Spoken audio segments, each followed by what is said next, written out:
I replay the moment over and over, and it never gets softer. It never fades. Some wounds don't heal, they just get sharper. The first time I heard those words, I was holding the sweet potato casserole. My hands started shaking so badly that the serving spoon clattered into the dish. 23 people at the table. My husband sat next to me. My father's face went pale. And my mother, dressed in that burgundy Chanel suit she reserved for special occasions, smiled like she just delivered the punchline to a joke everyone was waiting for. "I have 2 daughters," she said, voice clear and confident. "One is a partner at Morrison & Associates. The other is a beggar." The silence lasted 4 seconds. I counted. I'm good at details now. I notice everything. That Thanksgiving was 2 years, 4 months, and 16 days ago. But I'm getting ahead of myself. You need to understand who I was before that moment, who I let myself believe I was. My name is Claire Hoffman. I'm 31 years old. I have a master's degree in nonprofit management from Northwestern. I've spent the last 8 years running a community outreach program in Chicago that serves families in food deserts. We've helped over 12,000 people. We've written grants that brought in $42 million. We've trained 230 community leaders. We've reduced child malnutrition rates by 18% in our service areas. But none of that mattered. None of it was real. My sister, Margaret, is a criminal defense attorney. She makes $340,000 a year. She drives a Range Rover. She has a penthouse on the Gold Coast. She takes vacations to Turks and Caicos. And at every family dinner for the last 3 years, my mother found new ways to remind me that Margaret was the successful one. It started small. "Margaret got another big case today," my mother would say over wine, not looking at me. "A real estate developer, very prestigious." I'd mentioned that our program just secured funding for a new health clinic in West Inglewood. "That's nice, Claire," she'd say, the way you say nice to a child's painting. "But you know, Margaret just closed a case worth $15 million in settlements." I wasn't jealous of Margaret. That's what everyone assumes. They think this is a sister rivalry story. It's not. Margaret and I have always been close. We were allies against my mother's moods, her criticisms, her impossible standards. Margaret understood the weight of never being good enough. But somewhere along the way, Margaret stopped seeing me as an ally. She started seeing me as proof of what she wasn't, someone doing good work without needing to brag about it. And my mother noticed that Margaret was getting uncomfortable every time I mentioned my job. So my mother started asking me fewer questions, started introducing my sister to her friends first, started the subtle art of erasure. That Thanksgiving, I had brought organic cranberry sauce that took me 3 hours to make. I had coordinated the entire meal with my mother. I had sat at that table for 6 hours, listening to conversation, laughing, engaging. I had been present. I had been family. And then, as dessert was being cleared, as we were moving into that comfortable after-dinner space where people linger and talk, my mother decided it was time to establish dominance. To show everyone, herself included, that she knew which daughter mattered. "My beautiful Margaret," she continued, her voice taking on that tone I'd heard my whole life. The tone that meant she was performing. A partner, managing 17 cases, managing so many brilliant minds. She turned to me, actually turned her chair so her body faced me directly. "And Claire," she said, "well, Claire works in charity, which is admirable, of course, but let's be honest. She makes $47,000 a year. She'll never own a home on Michigan Avenue. She'll never have security. She'll never have anything." That last word hung in the air. "Nothing," she repeated, like she needed to make sure it landed. My husband grabbed my hand under the table. I could feel him tensing, ready to say something defensive. I squeezed his hand once. A signal, not now, let me handle this. "Well," I heard myself say, my voice was steady. Wasn't it? I think it was. "I'm glad we're all grateful for different kinds of success." The conversation moved on. People got uncomfortable and started asking about dessert. My father excused himself. Margaret wouldn't make eye contact with me. But I felt something shift inside me. Not anger. Anger would have been clean. Anger would have been cathartic. This was something different. This was the moment I stopped being someone's daughter and became someone else entirely. The next 3 months, I did nothing visible. That's important to understand. I didn't cry dramatically. I didn't confront my mother. I didn't write an angry letter I never sent. I didn't change my life or make grand gestures. I went to work like I always did. I got up at 5:47 a.m. I drank my coffee black, no sugar. I put on the same 3 pairs of slacks and 5 blouses I rotated. I drove my used Honda Civic to the office in a converted brownstone on 47th Street. I sat at my desk and I did my job. But I was a different person inside. The kind of different that doesn't show on the surface. The kind that builds slowly, methodically, like sediment accumulating over years. My husband, David, noticed first. He's not a perceptive man. He's an architect. He deals in facts and space and structures. But he's kind, and kindness makes you observant sometimes. "You've been quiet," he said one night in January. We were in bed. It was 10:15 p.m. I remember because I'd been lying awake, calculating. "Just tired," I told him. "It's more than that." I turned to look at him, his face in the dark, the outline of him. I had married this man 8 years ago because he was safe, because he was kind, because I thought that was enough. I had never felt passionate about him the way you're supposed to feel in love stories, but I had felt stable. And stability had seemed like the greatest gift anyone could offer me. Now I looked at him and felt something close to pity. He would never understand what was happening inside my mind. He would never be capable of the kind of quiet, patient work I was planning. He was too good, too linear, too immediate. "I'm fine," I said, "just processing some things." He accepted that. He kissed my forehead and rolled over and fell asleep like a normal person, a person without a plan. I didn't sleep.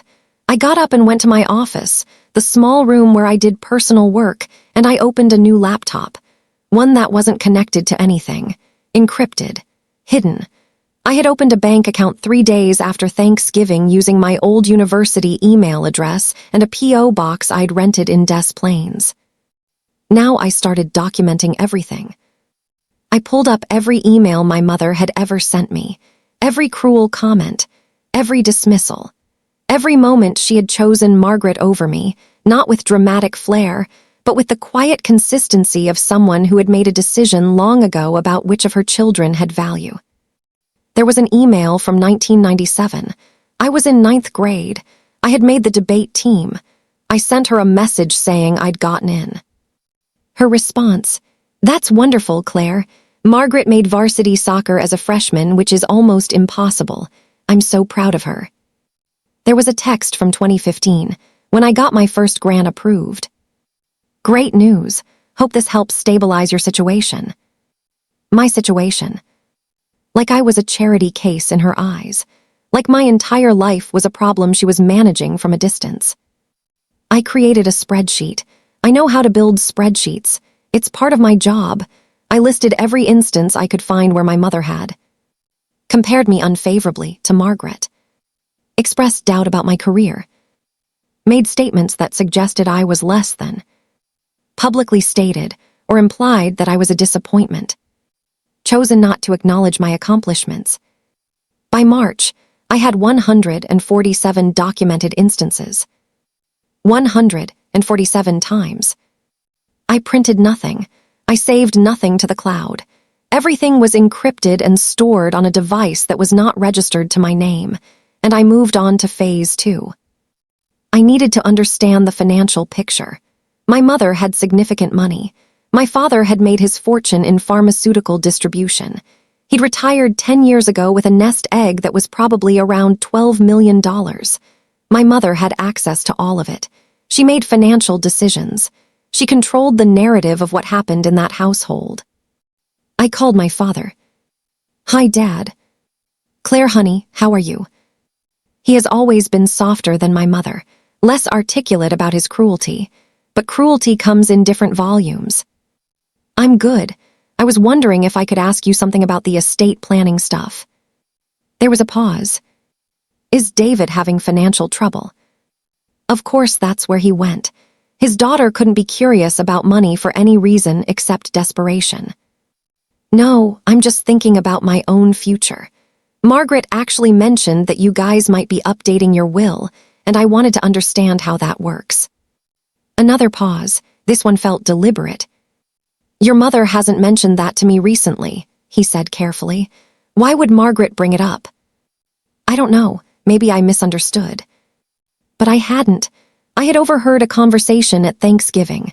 My mother telling Margaret that she was thinking about how to structure things, talking about legacy, talking about who deserved what. That night I accessed my mother's email. I know how this sounds. I know what it sounds like. But you have to understand, I had her password. She had written it down in a notebook, and I'd seen it years ago. She never changed it. She never thought anyone in her family would violate her privacy like that. I was about to change her mind about how much she understood her children.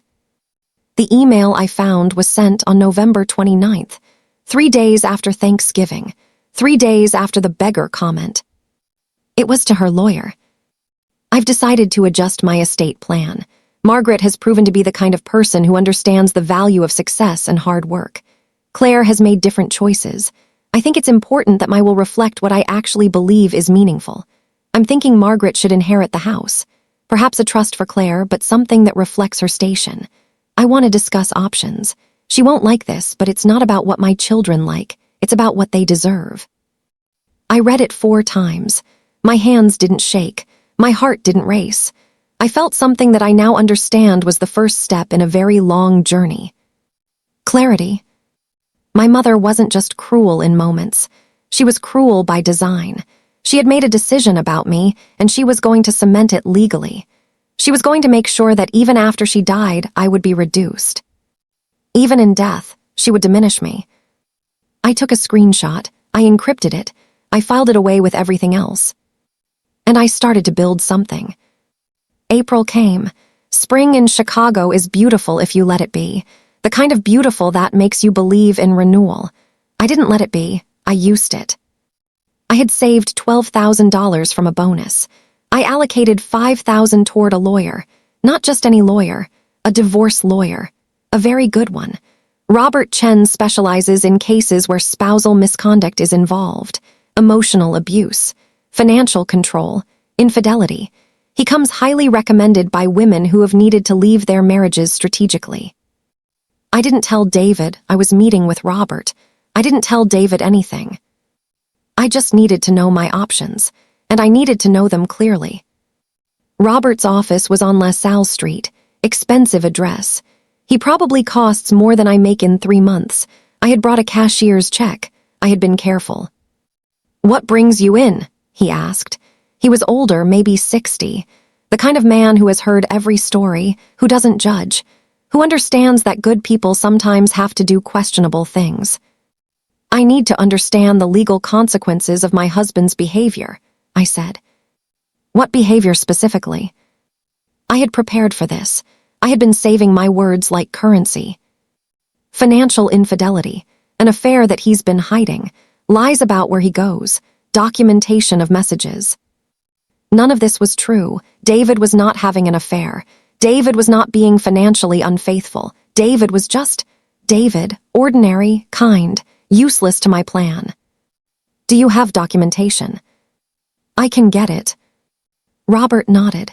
You understand that the documentation needs to be obtained legally. I can't help you if you're breaking laws to gather it. I understand. And you understand that you're asking me to help you prepare for a divorce while remaining married.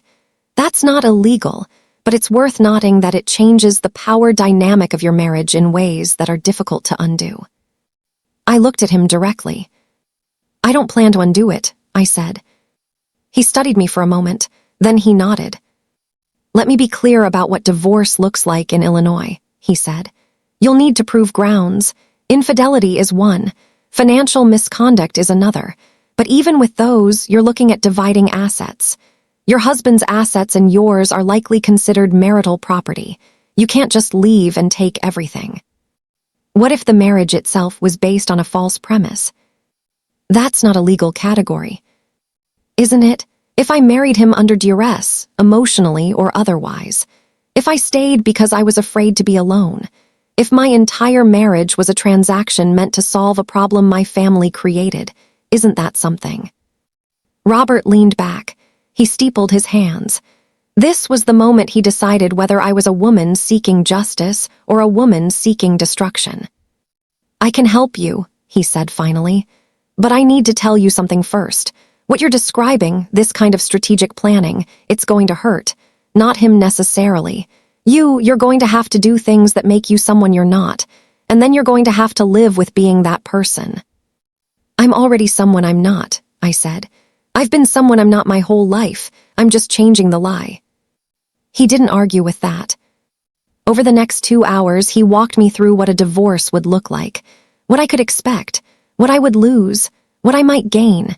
He talked about the house which was in both our names, the savings which were joint, my retirement which he had access to. The tethers were extensive, but they were legal, which meant they were solvable. There's something you should know, I said as I was leaving. I'm not leaving yet. This is just preparation. How long? I don't know yet, but I want to be ready when I am. He walked me to the door. One more thing, he said. What you're building here, be very careful it doesn't become about punishing the wrong people. I thought about David's face in the dark when he'd asked if I was okay. I thought about my mother's voice when she said the word beggar. I thought about Margaret, who I had once trusted completely. The right people, I said, will forgive themselves. It's the wrong people who never will. May through August, I was a ghost living in my own life. I went to work. I came home. I cooked dinner. I had sex with my husband once a month on the dates he typically wanted it, like we were following a schedule. I attended my mother's birthday party and smiled when she talked about Margaret's new client. I sent Margaret a birthday gift. I lived as if nothing had changed. But everything had changed. I started documenting David too, not because I needed to, but because Robert was right. I needed to be thorough. And thorough meant eliminating any possibility that someone could claim I wasn't being fair. I bought a small digital recorder. I put it in David's car. I listened to him, boring conversations about architecture, calls with his mother, a few conversations where he expressed concern that I seemed distant. She's not the same since Thanksgiving, he told his mother once. I think something my mother-in-law said really hurt her, but she won't talk about it. That was the moment I felt closest to guilt.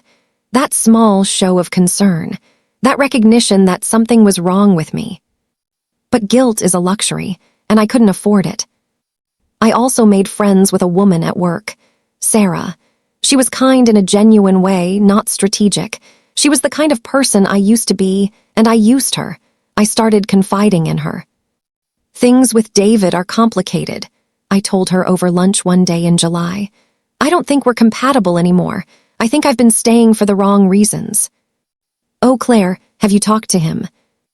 Not yet. I don't know how. I don't know if I even want to. She held my hand. She was sympathetic, and she was also someone who would tell our coworkers, which meant the narrative would spread.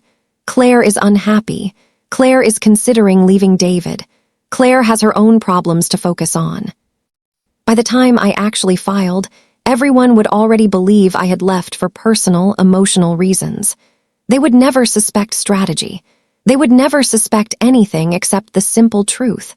A woman needed to get out.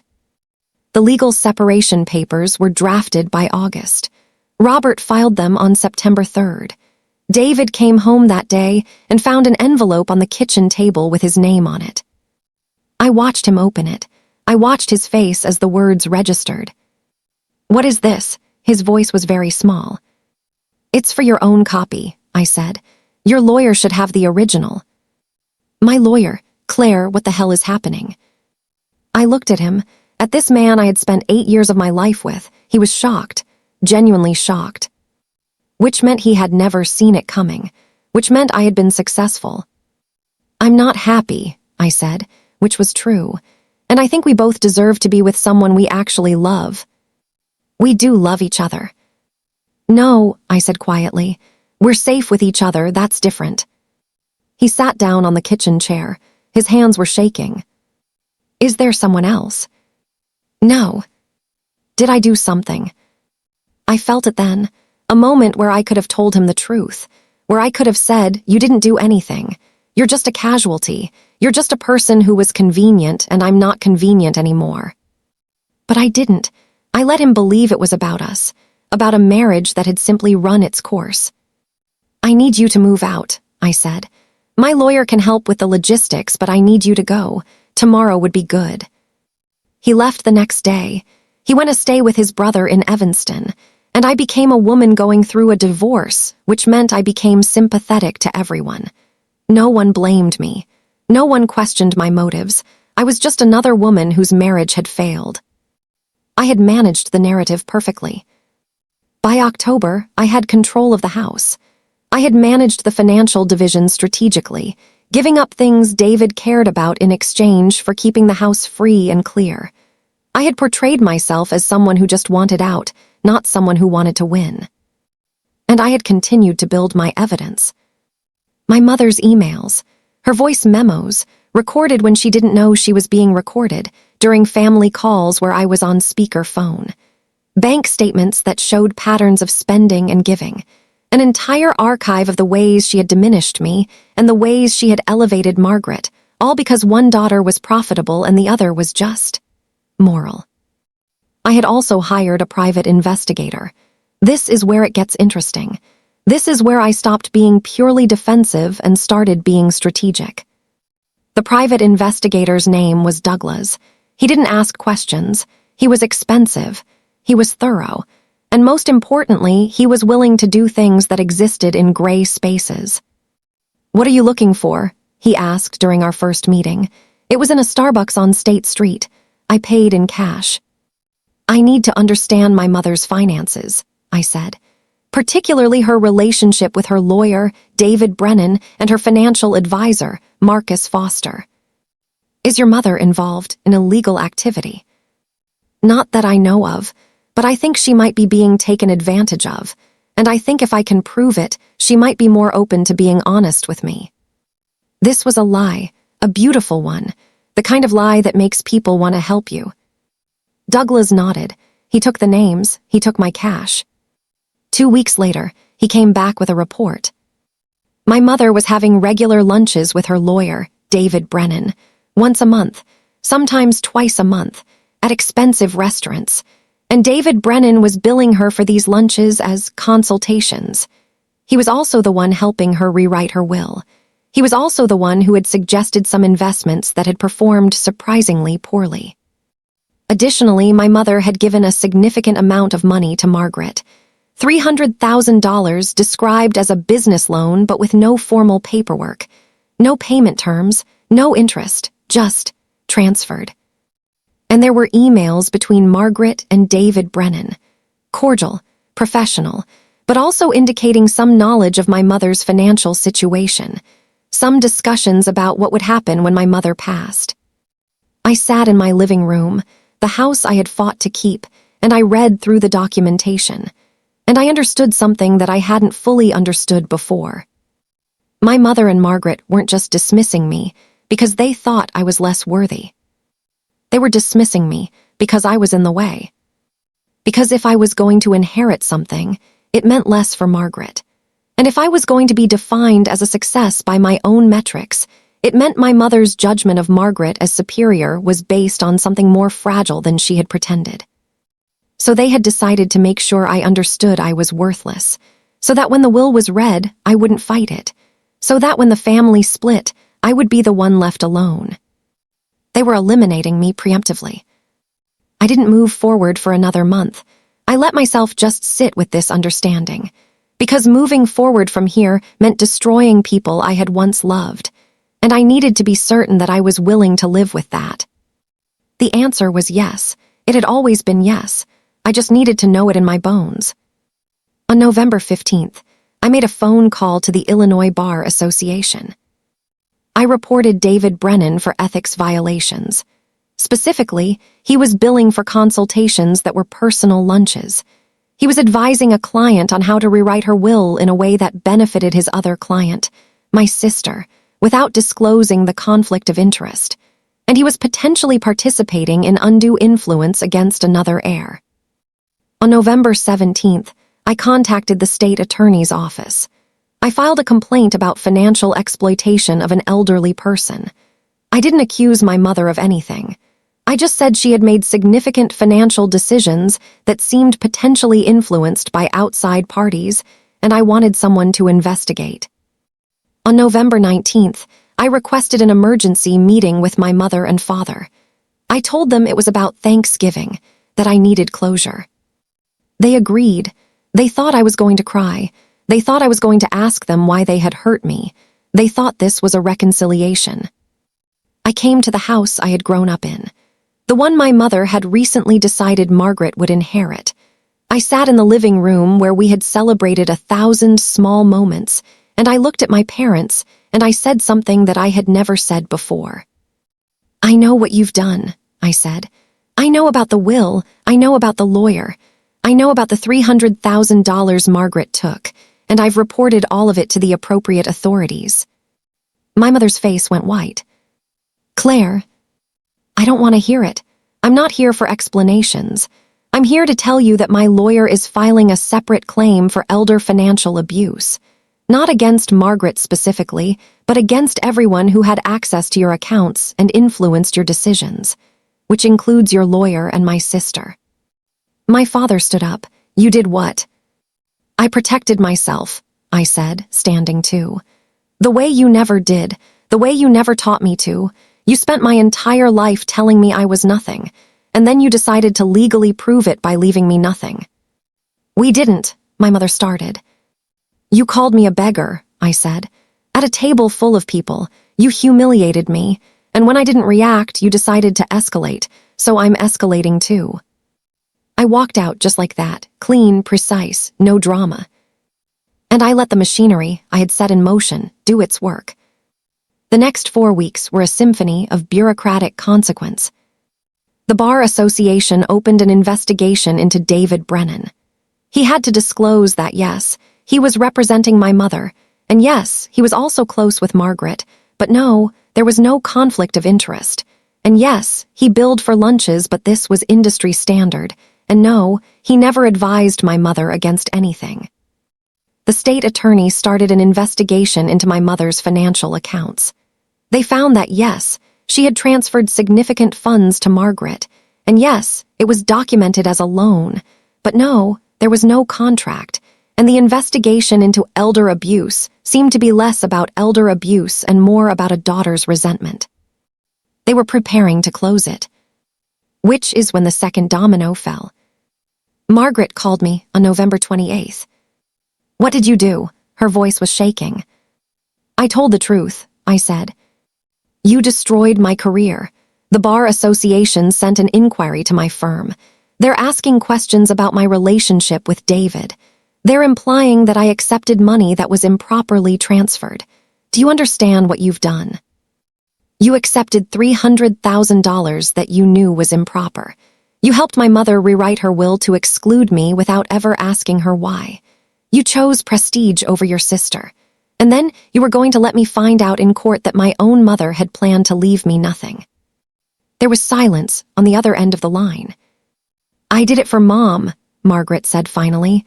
Her voice was very small. "She said the money was for a business investment. She said it would help her feel secure to know that I was financially independent. She said." "She lied," I said. "She lied because she wanted you to think I was beneath you. You're my sister." "I was your sister. Before Thanksgiving, I was your sister. But at Thanksgiving, you had a choice. You could have said something. You could have told her that it was cruel. You could have defended me. Instead, you sat there and let her reduce me to nothing. And then you benefited from it." I hung up. And I waited. The Bar Association's investigation into David Brennan resulted in a reprimand and a 1-year suspension of his law license. The state attorney's investigation into financial exploitation was closed, but not before several major red flags were raised about my mother's judgment and the people she trusted. Margaret withdrew from 3 cases. She said she needed to address some personal matters. Her firm, concerned about liability, asked her to take a leave of absence. And my mother had a small stroke 2 weeks later. The doctors said it was stress-related, that her blood pressure had spiked dramatically in the weeks after the investigations began.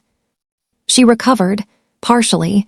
There was some damage to her cognitive function, but nothing severe. She could still speak, still think, still understand what had happened to her. My mother called me on December 10th. "Claire, I need you to come to the house."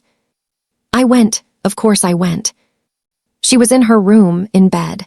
My father was there, looking diminished, looking guilty, looking like a man who finally understood that he had been complicit. "I want to change my will," my mother said. "Your lawyer can come, we'll do it properly.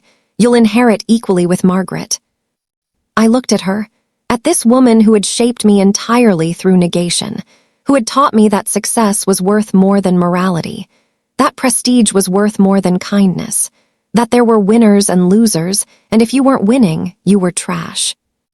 "Okay," I said. "I'm sorry, Claire." The words came out like it physically hurt to say them. "I know you are," I said, "but sorry doesn't matter. What matters is that you understand." "I do." "Do you?"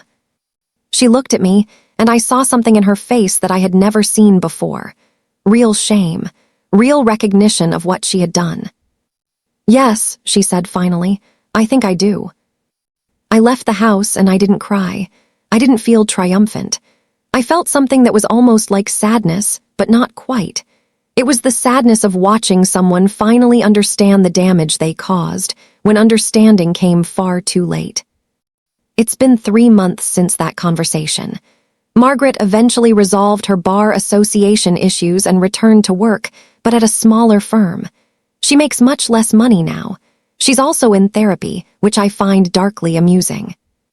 My mother recovered most of her cognitive function, though her doctors say she'll have some long-term effects from the stroke. My father and I are developing a new relationship. He's not a good man, but he's becoming an honest one. That's something. I inherited the house after all, equal share with Margaret. I also received a formal apology from both of them, my mother in writing, Margaret in person. The apologies don't matter. I know that. Apologies are currency for people who have the luxury of feeling bad about the past. I don't have that luxury. I'll always be the woman who destroyed her sister's career and triggered her mother's stroke.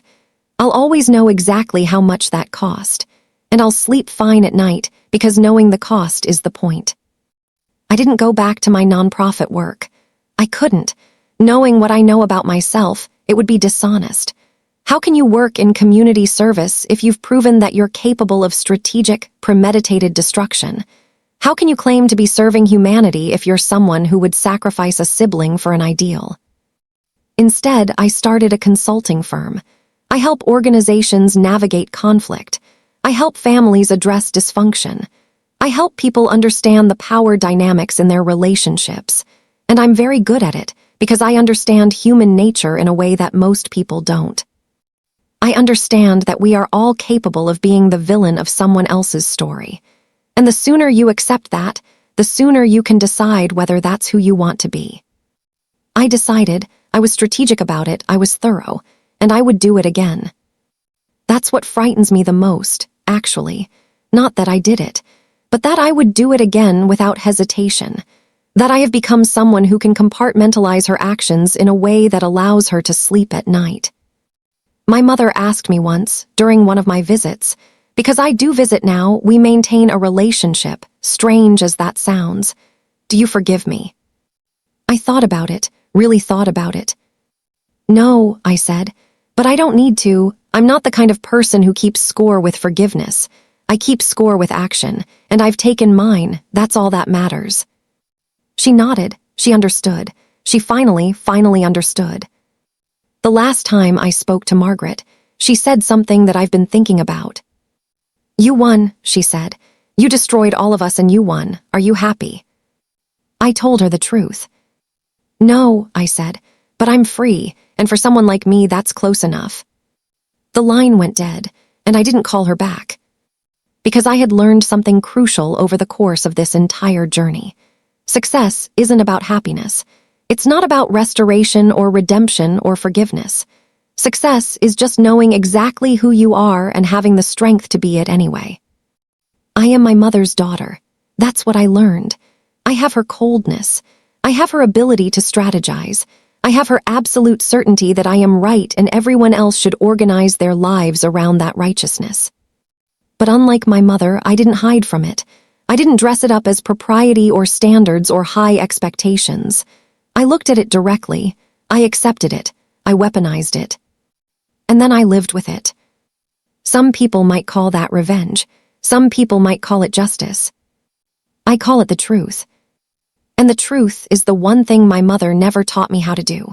Tell it. Even when the truth is that I am no longer her daughter. I am something much worse. I am exactly like her. And I am perfectly fine with that.